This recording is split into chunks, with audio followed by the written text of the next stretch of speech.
തിരുവനന്തപുരം പാളയത്ത് നിർത്തിയിട്ടിരുന്ന കാറിന് മുകളിൽ മരത്തിന്റെ ചില്ല പൊട്ടി വീണു. കാറിനുള്ളിൽ ഉണ്ടായിരുന്ന ഒരാൾക്ക് ഗുരുതര പരിക്കേറ്റു. 4 പേരാണ് കാറിലുണ്ടായിരുന്നത്. ഇപ്പോൾ വാർത്തയുടെ വിവരങ്ങളുമായി ദിൽന ദിനേശ് കൂടി ചേരുന്നുണ്ട്. ദിൽന, എപ്പോഴായിരുന്നു ഇത്തരത്തിലൊരു സംഭവം നടന്നത്? നിലവിൽ അപകടം പരിക്കു പറ്റിയവരുടെ ഇതിൽ എങ്ങനെയാണ് ആരോഗ്യസ്ഥിതി എങ്ങനെയാണ് തുടരുന്നത്? എന്തൊക്കെയാണ് മറ്റു വിവരങ്ങൾ?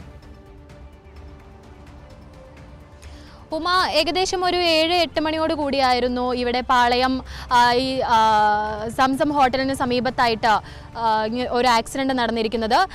അതെ, 4 പേരായിരുന്നു ഇതിലുണ്ടായിരുന്നത്. ഒരാൾക്ക് ഗുരുതര പരിക്കുണ്ട്.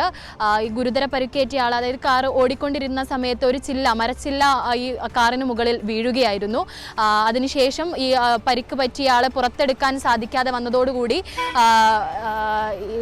മറ്റ് ചില്ലകൾ കൂടെ മാറ്റുകയായിരുന്നു. അത്തരത്തിൽ 4 പേരായിരുന്നു ഉണ്ടായിരുന്നത്. ഒരു കുഞ്ഞടക്കം 4 പേരായിരുന്നു ഉണ്ടായിരുന്നത്. ആദ്യം ഗുരുതര പരിക്കേറ്റയാളെ ജനറൽ ഹോസ്പിറ്റലിലോട്ടും പിന്നീട് മെഡിക്കൽ കോളേജിലേക്കും മാറ്റിയിട്ടുണ്ട്. ഇപ്പോൾ മറ്റു 3 പേരുടെയും ആരോഗ്യസ്ഥിതി ഗുരുതരമല്ല.